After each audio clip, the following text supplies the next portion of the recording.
Hi hello welcome back to human genre. നമ്മൾ ഇന്ന് അനാറ്റമിയുടെ last ക്ലാസ്സിൽ നമ്മൾ അനാറ്റമി ബേസിക് കാര്യങ്ങൾ അതിന്റെ ഇൻട്രൊഡക്ഷൻ ഫുൾ നമ്മൾ തീർത്തിട്ടുണ്ടായിരുന്നു. ഇനി നമ്മൾ നമ്മുടെ ഫസ്റ്റ് ചാപ്റ്ററിന്റെ ബാക്കി ബാലൻസ് പോർഷൻ ആണ് നമ്മൾ പഠിക്കാൻ പോകുന്നത്. ഇനി നമുക്ക് ആ ചാപ്റ്ററിൽ ബാലൻസ് ആയിട്ടുള്ളത്, അതായത് ഇൻട്രൊഡക്ഷൻ ചാപ്റ്ററിൽ നമുക്ക് ബാലൻസ് ആയിട്ടുള്ളത് സെല്ലും അതേപോലെ ടിഷ്യൂസിനെ കുറിച്ചിട്ട് പഠിക്കാനാണ്. അപ്പൊ നമ്മൾ ഇന്ന് പഠിക്കാൻ പോകുന്നത് സെല്ലാണ്. So let's go to the video. അപ്പൊ നമ്മൾ ആദ്യം പഠിക്കാൻ പോകുന്നത് സെല്ലാണ്. സെൽ എന്ന് വെച്ചിട്ടുണ്ടെങ്കിൽ നമുക്ക് എല്ലാവർക്കും അറിയാം, cell is the basic unit of life. ഏതൊരു ഹ്യൂമൻ ബോഡിയും അല്ലെങ്കിൽ ഏതൊരു ലിവിങ് ഓർഗാനിസവും സ്റ്റാർട്ട് ചെയ്യുന്നത് ഒരു സെല്ല് വഴിയാണ്. അതായത് ഇപ്പൊ ഒരു സെല്ല് അത് ഡിവൈഡ് ചെയ്ത് അത് സൈഗോട്ട്, അതായത് ഫെർട്ടിലൈസേഷൻ സംഭവിച്ച് അത് സൈഗോട്ട് ആവുന്നു. അങ്ങനെ ആണ് എംബ്രിയോണിക് ഡെവലപ്മെന്റ് നടന്നാണ് ഒരു ഹ്യൂമൻ ബോഡി ഡെവലപ്പ് ചെയ്യുന്നത്. സോ അതാണ് ഇപ്പൊ സെൽ എന്ന് പറയുന്നത്. It is A basic unit of life. ഇനി ഒരു സെല്ലില് എന്തൊക്കെയുണ്ട്? ഓക്കെ, സെല്ലിന്റെ കോമ്പോസിഷൻ എന്ന് പറയുമ്പോഴത്തേക്കും 70-75% ഓഫ് സെൽ മാസ് എന്ന് പറയുന്നത് വാട്ടർ ആണ്. ഓക്കെ, അപ്പൊ ഒരു സെൽ എടുക്കുകയാണെങ്കിൽ അതിനകത്ത് ഒരു 70% അല്ലെങ്കിൽ 75% വെള്ളം തന്നെയായിരിക്കും. പിന്നെ ബാക്കി വരുന്ന ഓരോ പെർസെന്റേജുകളായിട്ടാണ് പ്രോട്ടീൻസ് ഉണ്ടാവും, കാർബോഹൈഡ്രേറ്റ്സ് ഉണ്ടാവും, ലിപ്പിഡ്സ് ഉണ്ടാവും. ലിപ്പിഡ്സ് എന്ന് വെച്ചിട്ടുണ്ടെങ്കിൽ ഫാറ്റ്, അതുപോലെ തന്നെ ഇലക്ട്രോലൈറ്റ്സ് ഉണ്ടാവും. ഇലക്ട്രോലൈറ്റ്സ് എന്ന് വെച്ചിട്ടുണ്ടെങ്കിൽ പൊട്ടാസ്യം, കാൽസ്യം, സോഡിയം, അതൊക്കെയാണ് ഇലക്ട്രോലൈറ്റ്സ്. സോ ഇതൊക്കെയാണ് സെല്ലിൽ വരുന്ന കോമ്പോസിഷൻ. ഒന്നുകൂടെ ഞാൻ പറയാം, 70-75% വാട്ടർ ആയിരിക്കും. 70-75% is water. Then it consists of electrolytes. 1% of electrolytes, proteins, carbohydrates and lipids. So this is the cell composition. ഇനി അടുത്തത് ഒരു സെല്ലിന്റെ ഫങ്ഷൻസ് എന്തൊക്കെയാണ്? ഓക്കെ, നമ്മൾ പറഞ്ഞു cell is the basic unit of life. ഇനി ഒരു സെല്ലിന്റെ ഫങ്ഷൻസ് എന്തൊക്കെയാണെന്നാണ് നോക്കാൻ പോകുന്നത്. അപ്പോ സെൽ എന്ന് പറയുന്നത് മെയിൻ ഫങ്ഷൻ എന്താന്ന് വെച്ചിട്ടുണ്ടെങ്കിൽ the assimilation of nourishment and oxygen. അതായത് നമ്മുടെ ബോഡിക്ക് വേണ്ടിയിട്ടുള്ള എല്ലാ നറിഷ്മെന്റും, അതായത് ന്യൂട്രീഷൻ കാര്യങ്ങൾ, അതേപോലെ തന്നെ ഓക്സിജൻ എല്ലാം പ്രൊവൈഡ് ചെയ്യുന്നത് സെല്ലാണ്. ഓക്കെ, ഫസ്റ്റ് ഫംഗ്ഷൻ എന്ന് പറയുന്നത് the assimilation of nourishment and oxygen. Next is growth and repair. Okay, നമ്മുടെ ബോഡിയുടെ ഗ്രോത്തും അതേപോലെ നമ്മുടെ ബോഡിയുടെ റിപ്പയർമെന്റും നോക്കുന്നതെല്ലാം സെല്ലാണ്. അടുത്തെന്ന് വെച്ചിട്ടുണ്ടെങ്കിൽ reproduction, then the excretion of waste products, അതായത് നമ്മുടെ ബോഡിയിൽ നിന്ന് removal of waste products. Okay, these are the four main functions of a cell. First one is the assimilation of nourishment and oxygen. Next is growth and repair. Then is reproduction, and the last function is the excretion of waste products. ഇനി നമ്മൾ നോക്കാൻ പോകുന്നത് structure of a cell ആണ്. Okay, ഞാൻ photo കൊടുത്തിട്ടുണ്ട്, നമ്മൾ ബോർഡിൽ വരച്ചിട്ടുള്ള photo, structure of a cell എന്ന് പറയുന്നത്. സോ നമുക്ക് സെല്ലിനകത്ത് വരുന്ന നമുക്ക് സെല്ലിനെ നമുക്ക് രണ്ടാക്കി തിരിക്കാം. First one is cell membrane or plasma membrane. Second one is cell organelles. Okay, അപ്പോ ഫസ്റ്റ് വൺ എന്ന് പറയുന്നത് പ്ലാസ്മ മെംബ്രെയിൻ ആണ്. അതിനുശേഷം വരുന്ന നമ്മുടെ സെൽ ഓർഗനൽസ്, അതായത് സെല്ലിന്റെ ഉള്ളിൽ വരുന്ന എന്തൊക്കെ കാര്യങ്ങളാണ് ഒരു സെല്ലിന്റെ ഉള്ളിൽ വരുന്നതെന്ന് നമുക്ക് നോക്കാം. അതാണ് ഞാനിവിടെ കറക്റ്റായിട്ട് ലേബിൾ ചെയ്ത് കൊടുത്തിട്ടുണ്ട്. അപ്പൊ ഞാൻ ജസ്റ്റ് ഒന്ന് എല്ലാ ഓർഗനൽസിന്റെയും പേര് പറയാം, ജസ്റ്റ് നിങ്ങളൊന്ന് നോട്ട് ചെയ്തോളാം. ന്യൂക്ലിയസ് ഉണ്ട്, nucleolus, mitochondria, Golgi apparatus, then cytoplasm, ribosome, lysosome, endoplasmic reticulum. അതാണ് ഞാൻ ER എന്ന് വെച്ച് കൊടുത്തിരിക്കുന്നത്. രണ്ട് എൻഡോപ്ലാസ്മിക് റെക്ടിക്കുലം ഉണ്ട്, അതായത് റഫ് എൻഡോപ്ലാസ്മിക് റെക്ടിക്കുലം ഉണ്ട്, സ്മൂത്ത് എൻഡോപ്ലാസ്മിക് റെക്ടിക്കുലം ഉണ്ട്, പിന്നെ പെറോക്സിസോം, സെൻട്രോസോം. അപ്പൊ ഇതൊക്കെയാണ് മെയിൻലി ഒരു സെല്ലിനകത്ത് വരുന്ന സെൽ ഓർഗനൽസ്. അപ്പൊ നമ്മള് ഇനി സെൽ സ്ട്രക്ചർ വളരെ ഡീറ്റെയിൽഡ് ആയിട്ട് പഠിക്കാൻ പോവുകയാണ്. ഇത് അനാറ്റമിയിലും ബോത്ത് ഫിസിയോളജിയിലും നമുക്ക് വളരെ ഇമ്പോർട്ടന്റ് ആയിട്ടുള്ള കാര്യമാണ് സെല്ലിന്റെ സ്ട്രക്ചർ. സോ ഇത് നമുക്ക് രണ്ടിലും ചോദിക്കാം, അനാറ്റമിയിലും ചോദിക്കാം, ഫിസിയോളജിയിലും ചോദിക്കാം. അനാറ്റമിയിൽ ചോദിക്കുവാണെങ്കിലും ഫിസിയോളജി ചോദിക്കുവാണെങ്കിലും നിങ്ങൾ ഈ സ്ട്രക്ചർ വരച്ചു വെക്കണം. ഓക്കെ, അപ്പൊ നമുക്ക് ഇനി സെൽ സ്ട്രക്ചറിനെ കുറിച്ച് ഡീറ്റെയിൽ ആയിട്ട് പഠിക്കാം. അപ്പൊ ഞാൻ ആദ്യം പറഞ്ഞതുപോലെ തന്നെ നമുക്ക് രണ്ടായിട്ട് തിരിക്കാം, പ്ലാസ്മ മെംബ്രെയിൻ അതേപോലെ തന്നെ സെൽ ഓർഗനൽസ് ആയിട്ട്. ഓക്കെ, ഇനി ഈ പ്ലാസ്മ മെംബ്രെയിനെ കുറിച്ച് നമുക്ക് ആദ്യം പഠിക്കാം. പ്ലാസ്മ മെംബ്രെയിൻ എന്ന് വെച്ചിട്ടുണ്ടെങ്കിൽ നമ്മുടെ സെല്ലിന്റെ ഏറ്റവും ഔട്ടർ കവറിങ്ങിനെയാണ് നമ്മൾ plasma membrane or cell membrane എന്ന് പറയുന്നത്. ഓക്കെ, ഈ അറ്റത്ത് വന്നിരിക്കുന്ന ഈ ഒരു ലൈനില്ലേ, ഈ ഒരു കവറിങ്ങിനെയാണ് നമ്മൾ പ്ലാസ്മ മെംബ്രെയിൻ എന്ന് പറയുന്നത്. So plasma membrane is composed of a phospholipid bilayer which is two layers of phospholipid back to back. അതായത് ഇപ്പൊ ഞാൻ ഈ സൈഡിൽ കൊടുത്തിരിക്കുന്ന പിക്ചർ പോലെ തന്നെ, അല്ലെങ്കിൽ നമുക്ക് ഈ ഒരു ബോഡി തന്നെ നോക്കാം. ഈ 2 ലെയർ ഉണ്ട്. ഓക്കെ, ഈ 2 ലെയറിനെ നമ്മള് പ്ലാസ്മ മെമ്പറൈൻ എന്നാണ് പറയുന്നത്. അതല്ലാന്നുണ്ടെങ്കിൽ സെൽ മെമ്പറൈൻ. അപ്പൊ ഈ plasma membrane or cell membrane എന്ന് പറയുന്നത് അതൊരു ഫോസ്ഫോലിപ്പിഡിന്റെ ബൈ ലെയർ ആണ്. ഫോസ്ഫോലിപ്പിഡ് എന്ന് വെച്ചിട്ടുണ്ടെങ്കിൽ അതൊരു ഫോസ്ഫേറ്റ് ഗ്രൂപ്പ്, നമുക്ക് കെമിസ്ട്രിയിൽ പഠിച്ചിട്ടുണ്ട് ഫോസ്ഫേറ്റ്. അപ്പൊ ഫോസ്ഫേറ്റ് ഗ്രൂപ്പിന്റെ ഒരുമിച്ചുള്ള ഒരു ലിപ്പിഡ് ലെയർ, ഒരു ഫാറ്റി ലെയറിനെയാണ് നമ്മൾ പറയുന്നത് phospholipid bilayer. Bilayer എന്ന് വെച്ചിട്ടുണ്ടെങ്കിൽ 2 ലെയേഴ്സ് ഉണ്ടാവും. ഓക്കെ, അതാണ് ഈ കാണിച്ചിരിക്കുന്ന 2 ലെയേഴ്സ്. അപ്പോൾ ഈ പ്ലാസ്മ മെമ്പറൈൻ ഞാൻ ഇനി ഒരു ഫോട്ടോ സൈഡിൽ കൊടുത്തേക്കാം. ഈ പ്ലാസ്മ മെമ്പറൈന്റെ ഫുൾ ഒരു മൈക്രോസ്കോപ്പിക് സ്ട്രക്ചർ ആണ് ഞാൻ ഈ കൊടുത്തിട്ടുള്ളത്. അപ്പോ plasma membrane it is made up of phospholipid bilayer. ഈ ഫോസ്ഫോലിപ്പിഡ് എന്ന് വെച്ചിട്ടുണ്ടെങ്കിൽ ഫോസ്ഫേറ്റ് ഗ്രൂപ്പിന്റെ ഒരു ലിപ്പിഡ് ഒരു ലെയറിനെയാണ് നമ്മൾ ഫോസ്ഫോലിപ്പിഡ് എന്ന് പറയുന്നത്. Okay, phospholipid have 1 head and 2 tails. Okay, ഒരു ഫോസ്ഫോലിപ്പിഡിന് 2 ഹെഡും അല്ല 1 ഹെഡും അതുപോലെ 2 ടെയിലും ആണ് വരുന്നത്. അതായത് ഈ head is polar and hydrophilic and the tail is hydrophobic. Hydrophilic എന്ന് വെച്ചിട്ടുണ്ടെങ്കിൽ വാട്ടർ ലവിങ്. ഓക്കെ, വാട്ടറിനെ എന്താ ഇഷ്ടപ്പെടുന്ന പറയില്ല, അതിനെയാണ് നമ്മൾ ഫിലിക് എന്ന് പറയുന്നത്. ഹൈഡ്രോഫിലിക് ആണ്. ഈ ഫോസ്ഫോലിപ്പിഡ് ഞാൻ പറഞ്ഞു, ഫോസ്ഫോലിപ്പിഡിന് 1 ഹെഡും അതേപോലെ തന്നെ 2 ടെയിൽസും ആണ് വരുന്നത്. സോ ഈ ഹെഡ് എന്ന് പറയുന്നത് ഹൈഡ്രോഫിലിക് ആണ്. ഈ ടെയിൽ എന്ന് പറയുന്നത് ഹൈഡ്രോഫോബിക് ആണ്, അതായത് വാട്ടർ ഫിയറിങ്. സോ ഈ ഒരു സെൽ മെമ്പറൈൻ, ഈ സെൽ മെമ്പറൈനിലുള്ള അല്ലെങ്കിൽ ഈ പ്ലാസ്മ മെമ്പറൈനിലുള്ള ഫോസ്ഫോലിപ്പിഡ്സ് ആണ് നമ്മുടെ സെല്ലിന്റെ ഉള്ളിലേക്കും പുറത്തേക്കുള്ള വാട്ടർ റെഗുലേഷൻ. ഓക്കെ, നമ്മുടെ വാട്ടർ റെഗുലേഷനെ കൺട്രോൾ ചെയ്യുന്നത് ഈ ഫോസ്ഫോലിപ്പിഡ്സ് ആണ്. അതിന് കാരണം ഈ ഫോസ്ഫോലിപ്പിഡ്സിന് 1 ഹെഡും 2 ടെയിലും ആണുള്ളത്. ഈ ഹെഡ് എന്ന് പറയുന്നത് ഹൈഡ്രോഫിലിക്കും അതേപോലെ ടെയിൽ എന്ന് പറയുന്നത് ഹൈഡ്രോഫോബിക്കും ആണ്. സോ നമ്മുടെ ബോഡിയിലുള്ള വാട്ടർ റെഗുലേഷൻസ് എല്ലാം കൺട്രോൾ ചെയ്യുന്നത് ഈ സെൽ മെമ്പറൈൻ ആണ്. അതുപോലെ തന്നെ ഈ it's located all throughout the surface of the plasma membrane are cholesterol molecules. അതെന്താന്ന് വെച്ചിട്ടുണ്ടെങ്കിൽ ഈ പ്ലാസ്മ മെമ്പറൈന്റെ ചുറ്റും നമുക്ക് കൊളസ്ട്രോൾസിന്റെ മോളിക്യൂൾസ് കാണാൻ പറ്റും. ഓക്കെ, ഈ മോളിക്യൂൾസുകളാണ് നമ്മുടെ ഫോസ്ഫോലിപ്പിഡ്സിനെ അതിന്റെ പൊസിഷനിൽ ഇരുത്തുന്നത്. ഓക്കെ, അപ്പൊ ഞാൻ ഇത്രയും പറഞ്ഞ എന്താന്ന് വെച്ചിട്ടുണ്ടെങ്കിൽ നമ്മുടെ പ്ലാസ്മ മെമ്പറൈൻ ഫോസ്ഫോലിപ്പിഡ്സ് കൊണ്ടാണ്. ഫോസ്ഫോലിപ്പിഡിന്റെ bilayer, 2 layer of phospholipids ആണ് നമുക്ക് പ്ലാസ്മ മെമ്പറൈനിൽ ഉള്ളത്. അതേപോലെ തന്നെ ഈ പ്ലാസ്മ മെമ്പറൈനിൽ കൊളസ്ട്രോൾ മോളിക്യൂൾസ് കാണാം. അതിന്റെ ചുറ്റും കൊളസ്ട്രോൾ മോളിക്യൂൾസും കാണാൻ പറ്റും. ഈ കൊളസ്ട്രോൾ മോളിക്യൂൾസ് എന്തിനാന്ന് വെച്ചിട്ടുണ്ടെങ്കിൽ നമ്മുടെ ഫോസ്ഫോലിപ്പിഡ് ലെയറുകളെ അതിന്റെ പൊസിഷനിൽ തന്നെ ഇരുത്താൻ വേണ്ടിയിട്ടാണ് ഈ കൊളസ്ട്രോൾ മോളിക്യൂൾസുകൾ ഉള്ളത്. ഇനി നമുക്ക് ഈ പ്ലാസ്മ മെമ്പറൈന്റെ ഫങ്ഷൻസ് എന്താ നോക്കാം. ഓക്കെ, ഫസ്റ്റ് ഫംഗ്ഷൻ എന്ന് പറയുന്നത് it's selective permeability as to what goes in and out of the cell.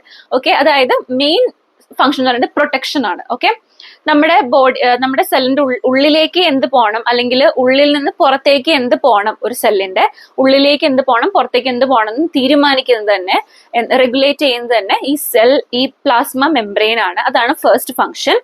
Next എന്ന് വെച്ചിട്ടുണ്ടെങ്കിൽ it act as A filter. Okay, filter എന്ന് വെച്ചാൽ എന്താണ്, നമുക്ക് പ്യൂരിഫൈ ചെയ്യുന്ന ഒരു ഫിൽറ്റർ ആയിട്ടും ഇത് പ്ലാസ്മ മെമ്പറൈൻ ആക്ട് ചെയ്യുന്നുണ്ട്.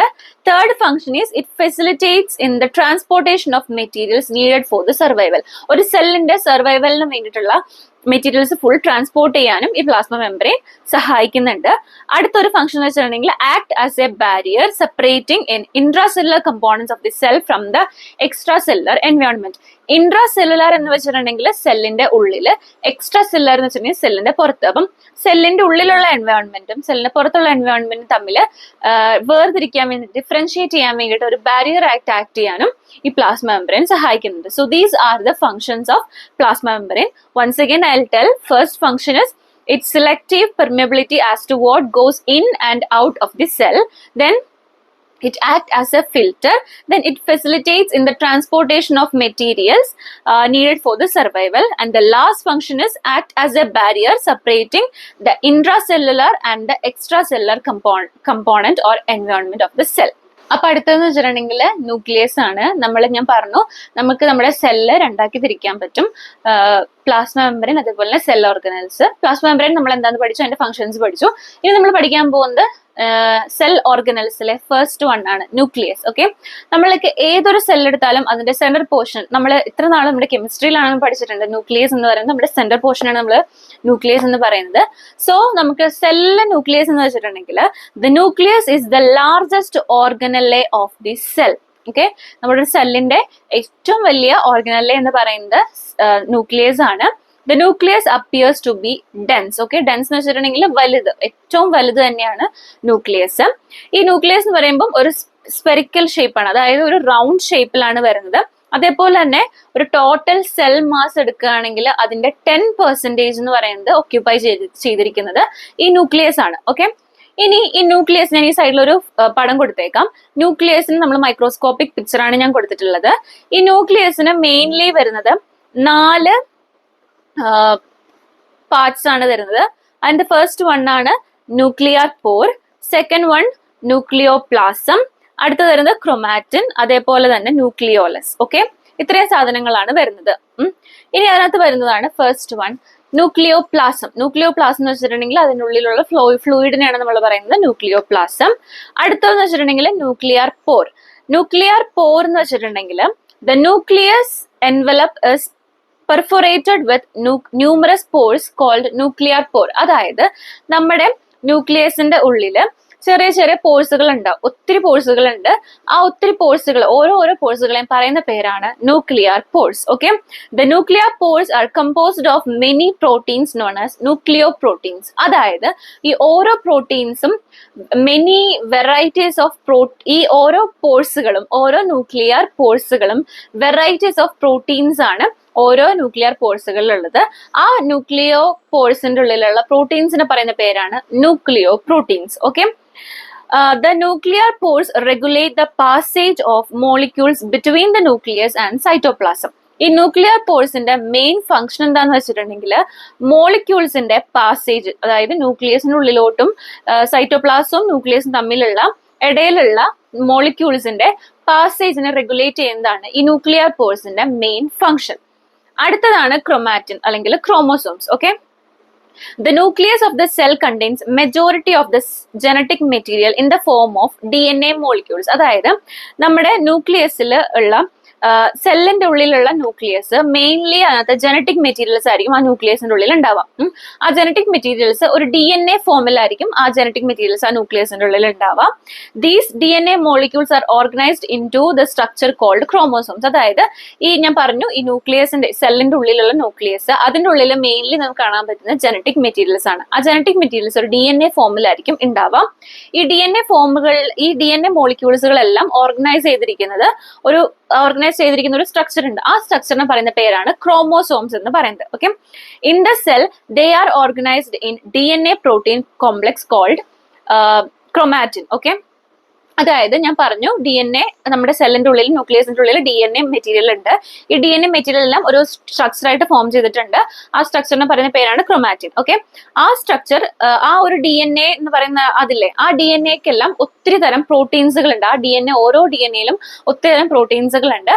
ആ പ്രോട്ടീൻസുകളെല്ലാം നമുക്ക് ഓർഗനൈസ് ചെയ്ത് വെക്കുമ്പോഴാണ് അതൊരു ക്രൊമാറ്റിൻ ആവുന്നത്. During cell division the chromatin forms well defined chromosome. Cell ഡിവിഷന്റെ സമയത്താണ് ഈ ക്രൊമാറ്റിന് ഒരു ഫംഗ്ഷൻ വരുന്നത്. അതാണ് ഈ സെൽ ഡിവിഷന്റെ സമയത്ത് ഈ ക്രൊമാറ്റിൻ എന്ന് പറയുന്നത് എന്ത് ചെയ്യും? ക്രോമോസോംസിന്, വെൽ ഡിഫൈൻഡ് ക്രോമോസോംസിനെ ഫോം ചെയ്യിപ്പിക്കും അല്ലെങ്കിൽ പ്രൊഡ്യൂസ് ചെയ്യിപ്പിക്കും. ഇതാണ് മെയിൻ ഫംഗ്ഷൻ ഓഫ് ക്രൊമാറ്റിൻ. വളരെ സിമ്പിൾ ആയിട്ട് പറഞ്ഞിട്ടുണ്ടെങ്കിൽ ക്രൊമാറ്റിൻ എന്ന് വെച്ചിട്ടുണ്ടെങ്കിൽ നമ്മുടെ സെല്ലിന്റെ ഉള്ളിൽ, ന്യൂക്ലിയസിന്റെ ഉള്ളിൽ കാണുന്ന ഒരു DNA പ്രോട്ടീൻ കോംപ്ലക്സിനെയാണ് നമ്മൾ ക്രൊമാറ്റിൻ എന്ന് പറയുന്നത്. ഈ ക്രൊമാറ്റിൻ സെൽ ഡിവിഷന്റെ സമയത്ത് വെൽ ഡിഫൈൻഡ് ക്രോമോസോംസിനെ പ്രൊഡ്യൂസ് ചെയ്യും. ഇതാണ് main function of a chromatin. അടുത്തെന്ന് പറഞ്ഞിട്ടുണ്ടെങ്കിൽ ന്യൂക്ലിയോലസ് ആണ്. Nucleolus it is nothing but it is a densely stained structure found in the nucleus. ന്യൂക്ലിയസിന്റെ ഉള്ളിൽ കാണുന്ന ഏറ്റവും സ്റ്റെയിൻഡ് ആയിട്ടുള്ള ഒരു വലിയൊരു ഡെൻസ്ഡ് സ്ട്രക്ചർ ആണ് ന്യൂക്ലിയോലസ് എന്ന് വെച്ചിട്ടുണ്ടെങ്കിൽ ഡ്യൂറിങ് സെൽ ഡിവിഷൻ ഈ ന്യൂക്ലിയോലസ് ഡിസപ്പിയർ ആവും. സെൽ ഡിവിഷന്റെ സമയത്ത് ഈ ന്യൂക്ലിയോലസ് എന്ന് പറയുന്നത് അപ്രത്യക്ഷമായിട്ട് പോകും. ഇനി നമ്മൾ പഠിക്കാൻ പോകുന്ന ഫംഗ്ഷൻസ് ഓഫ് എ ന്യൂക്ലിയസ്. ന്യൂക്ലിയസിന്റെ മെയിൻ ഫംഗ്ഷൻസ് എന്തൊക്കെയാണെന്നാണ്. ഒത്തിരിയേറെ ഫംഗ്ഷൻസ് വരുന്നുണ്ട്, ജസ്റ്റ് നോട്ട് ഡൗൺ ചെയ്തോളൂ. ഫസ്റ്റ് വൺ എന്ന് പറയുന്നത് it controls the hereditary characteristics of a organism. Hereditary എന്താണെന്ന് അറിയാലോ, നമ്മുടെ പാരമ്പര്യം. ഓക്കെ, ആ ഒരു ക്യാരക്ടറിസ്റ്റിക്സ് മൊത്തം കൺട്രോൾ ചെയ്യുന്നത് ന്യൂക്ലിയസ് ആണ്, നമ്മുടെ സെല്ലിന്റെ ഉള്ളിലുള്ള ന്യൂക്ലിയസ് ആണ്. അടുത്ത it is responsible for the protein synthesis, cell division, growth and differentiation. ഈ ന്യൂക്ലിയസ് ആണ് നമ്മുടെ സെൽ ഡിവിഷനെ സഹായിക്കുന്നത്, അതേപോലെ നമ്മുടെ ബോഡിയിലുള്ള പ്രോട്ടീന്റെ സിന്തസിസ്, പ്രോട്ടീന്റെ പ്രൊഡക്ഷന് വേണ്ടി സഹായിക്കുന്നത്, അതേപോലെ തന്നെ ബോഡിയുടെ ഗ്രോത്തും ഡിഫറൻസിയേഷനും എല്ലാം സഹായിക്കുന്നത് ഈ ന്യൂക്ലിയസ് ആണ്. അടുത്തെന്ന് വെച്ചിട്ടുണ്ടെങ്കിൽ it is a site for transcription process. അത് ട്രാൻസ്ക്രിപ്ഷൻ പ്രോസസ് എന്തൊക്കെ നമുക്ക് ഡീറ്റെയിൽ ആയിട്ട് പഠിക്കാം. ഈ ട്രാൻസ്ക്രിപ്ഷൻ പ്രോസസ്സിന് നമുക്ക് ഈ ന്യൂക്ലിയസ് ഹെൽപ്പ് ചെയ്യുന്നുണ്ട്. AIDS in exchange of DNA and RNA between the nucleus and the rest of the cell. അതായത് ന്യൂക്ലിയസിന്റെയും അതേപോലെ തന്നെ സെല്ലിന്റെയും ഇടയിലുള്ള, അതായത് റെസ്റ്റ് ഓഫ് ദി സെൽ അല്ലേ, ന്യൂക്ലിയസ് അല്ലാതെ ബാക്കിയുള്ള സെൽ ഓർഗനൽസിന്റെ ഒക്കെ ബിറ്റ്വീനില് DNA-യുടെയും RNA-യുടെയും എക്സ്ചേഞ്ചിനൊക്കെ സഹായിക്കുന്നത് ഈ ന്യൂക്ലിയസ് ആണ്. അതേപോലെ തന്നെ it also regulates the integrity of genes and gene expression. അതൊക്കെ എന്താ നമുക്ക് പഠിക്കാം. So these are the functions of a nucleus. Once again I will repeat. It controls the hereditary characteristics of a organism. It is responsible for protein synthesis, cell division, growth and differentiation. It is a site for transcription process. It aids in exchange of DNA and RNA between the nucleus and the rest of the cell. Next is it also regulates the integrity of genes and gene expression. അടുത്ത cell ഓർഗനലെയാണ് cytoplasm.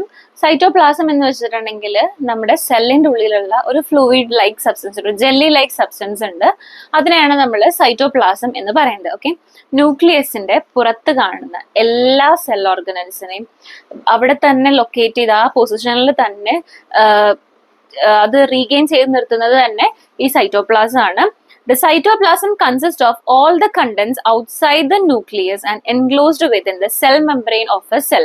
അതായത് cell മെമ്പറൈന്റെ ഉള്ളിലാണ് ഈ cytoplasm വരുന്നത്. ഈ സൈറ്റോപ്ലാസത്തിന്റെ ഉള്ളിലാണ് നമുക്ക് ഈ പറയുന്ന ബാക്കിയുള്ള എല്ലാ ന്യൂക്ലിയസ് ഒഴികെ ബാക്കിയുള്ള എല്ലാ സെൽ ഓർഗനൽസും നമുക്ക് കാണാൻ സാധിക്കുന്നത് ഈ സൈറ്റോപ്ലാസത്തിന്റെ ഉള്ളിലാണ്. ഈ സൈറ്റോപ്ലാസം എന്ന് പറയുന്നത് സെൽ മെമ്പറൈനായിട്ട് പ്രൊട്ടക്ട് ചെയ്ത് വെക്കാണ്. സൈറ്റോപ്ലാസിനെ പ്രൊട്ടക്ട് ചെയ്ത് നിർത്തുന്നത് തന്നെ സെൽ മെമ്പറൈൻ ആണ്. ഈ സൈറ്റോപ്ലാസം എന്ന് പറയുന്നത് ഒരു ക്ലിയർ കളർ ആയിട്ടുള്ള ഒരു ഫ്ലൂയിഡ് ആണ്. അതേപോലെ തന്നെ it appears like a jelly like substance. And ഈ cytoplasm it is composed of water and also contains enzymes, salts, organelles and various organic molecules. അതായത് ഈ സൈറ്റോപ്ലാസം എന്ന് പറയുന്നത് അതിനകത്ത് വാട്ടർ ഉണ്ട്. അതിന്റെ കോമ്പോസിഷൻ അല്ലെങ്കിൽ അതിന്റെ ഉള്ളിൽ എന്തൊക്കെ, ഇറ്റ് കൺസിസ്റ്റ് ഓഫ് വാട്ടർ, അതേപോലെ തന്നെ എൻസൈമുകള്, ഒത്തിരി സോൾട്ടുകള്, അതേപോലെ തന്നെ സെൽ ഓർഗനൽസ്, അതായത് നമ്മുടെ റൈബോസോം, ലൈസോസോം അങ്ങനെ പറയുന്ന എല്ലാ സെൽ ഓർഗനൽസ്, അതേപോലെ തന്നെ വേരിയസ് ഓർഗാനിക് കോമ്പൗണ്ട്സ്, മോളിക്യൂൾസ്, അതൊക്കെയാണ് സൈറ്റോപ്ലാസത്തിൽ വരുന്ന കോമ്പോസിഷൻ. ഓക്കെ, ഇനി അടുത്ത പഠിക്കാൻ പോകുന്നത് ക്യാരക്ടറിസ്റ്റിക്സ് ഓഫ് സൈറ്റോപ്ലാസം. സൈറ്റോപ്ലാസത്തിന്റെ ഫീച്ചേഴ്സ് എന്തൊക്കെയാണ് നമുക്ക് നോക്കാം.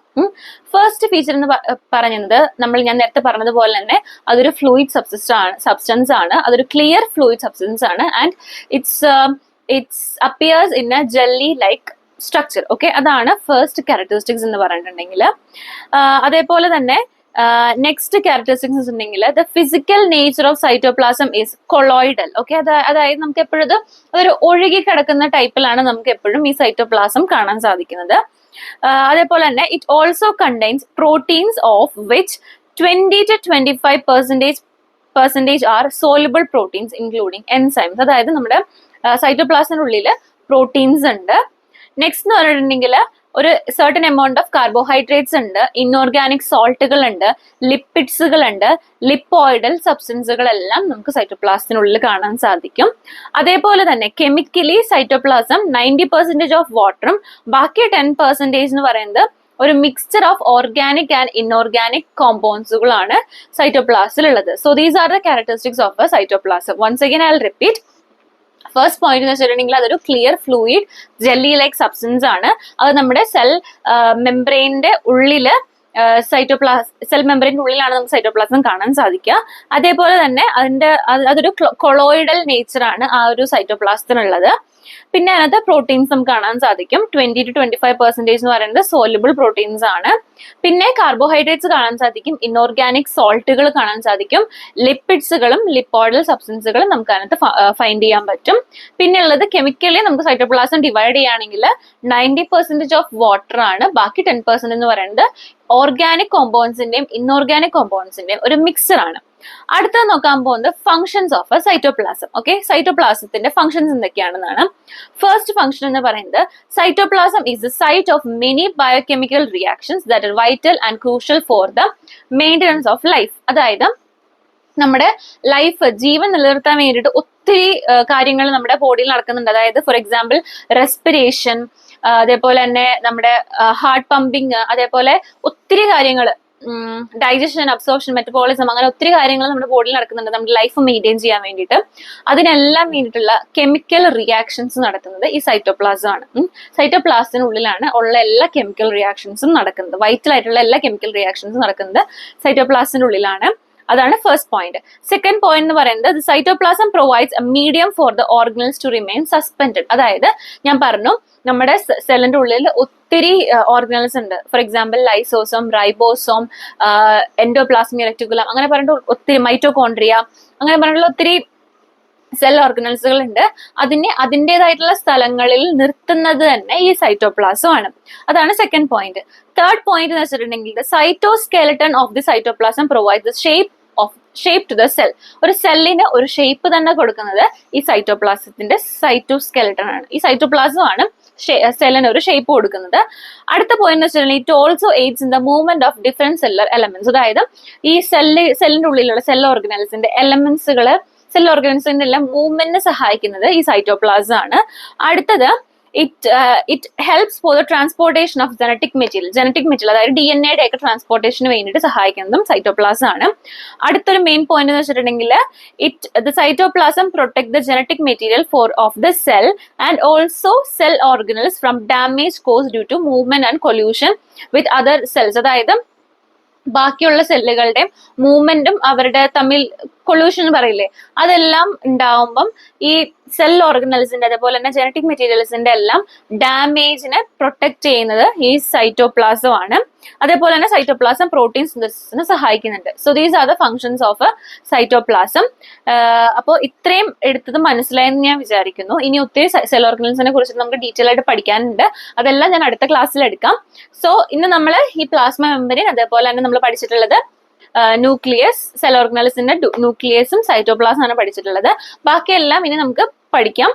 അപ്പൊ നമുക്കെല്ലാം ബാക്കിയെല്ലാം ഇനി ചെറുതാണ്, അതൊക്കെ എല്ലാം നമുക്ക് പഠിക്കാവുന്നതാണ്. നെക്സ്റ്റ് ക്ലാസ്സിലായിരിക്കും നമുക്ക് ഇത് പഠിക്കുക. കാരണം എല്ലാം ഒരു ക്ലാസ് തന്നെ നമുക്ക് എടുത്തു തീർക്കാൻ പറ്റില്ല. നിങ്ങൾക്കും ബോറടിക്കും, അതേപോലെ തന്നെ എനിക്കും വയ്യുണ്ടാവും ഒരു ക്ലാസ്സിൽ തന്നെ എടുത്തു തീർത്തിട്ടുണ്ടെങ്കിൽ. അതുകൊണ്ടാണ് ഞാൻ അടുത്ത ക്ലാസ്സിലേക്ക് ഇത് പോസ്റ്റ്പോൺ ചെയ്യുന്നത്. സോ നമുക്ക് അടുത്ത ക്ലാസ്സിൽ കാണാം. ഈ വീഡിയോ എല്ലാവർക്കും ഇഷ്ടപ്പെടുകയാണെങ്കിൽ ലൈക്ക് ചെയ്യുക, ഷെയർ ചെയ്യുക, സബ്സ്ക്രൈബ് ചെയ്യുക. ഇപ്പോഴും നിങ്ങൾ സബ്സ്ക്രൈബ് ചെയ്യാതാണ് കാണുന്നതെങ്കിൽ പ്ലീസ് ഒന്ന് സബ്സ്ക്രൈബ് ചെയ്യുക. സോ ഇനി നമുക്ക് നോട്ട്സുകൾ, ഞാൻ പിന്നെ ഒത്തിരി പേരുണ്ട് ചോദിച്ച നോട്ട്സും കൂടെ തരണേന്നുള്ളത്. നോട്ട്സ് എനിക്കിപ്പം ഈ ക്ലാസ് എടുക്കുന്നതിന്റെ ഒപ്പം ഈ നോട്ട്സ് പറഞ്ഞു തരാൻ പറ്റില്ല. സോ നിങ്ങൾക്ക് പറ്റുന്നിടത്തോളം നിങ്ങൾ ലെക്ചർ നോട്ട്സ് ഉണ്ടാക്കാൻ ശ്രമിക്കുക. ഓക്കെ, ഞാൻ എന്തായാലും എല്ലാ കാര്യങ്ങളും റിപ്പീറ്റേഷനിലാണ് ഒത്തിരി കാര്യങ്ങൾ ഞാൻ പറഞ്ഞിരുന്നത്. സോ നിങ്ങൾക്ക് എഴുതാനുള്ള സമയം കൂടെയാണ് ഞാൻ തരുന്നത്. അതിന്റെ ഇടയ്ക്ക് നിങ്ങൾക്ക് ആവശ്യമുണ്ടെങ്കിൽ നിങ്ങൾ അതൊന്ന് എഴുതിയെടുക്കുക. പിന്നെ ഞാൻ നോട്ട്സ് പ്രൊവൈഡ് ചെയ്യാനുള്ള വഴികളെല്ലാം ഞാൻ നോക്കുന്നുണ്ട്. അതെല്ലാം നമുക്ക് വഴിയെ ചെയ്യാം. സോ ഇപ്പൊ നിങ്ങൾക്ക് പറ്റുന്ന രീതിയിൽ ക്ലാസ്സിന്റെ ഇടയ്ക്ക് നോട്ട്സ് എഴുതിയെടുക്കാൻ നോക്കാം. So this is me humans ആണ് സൈനിങ് ഓഫ്.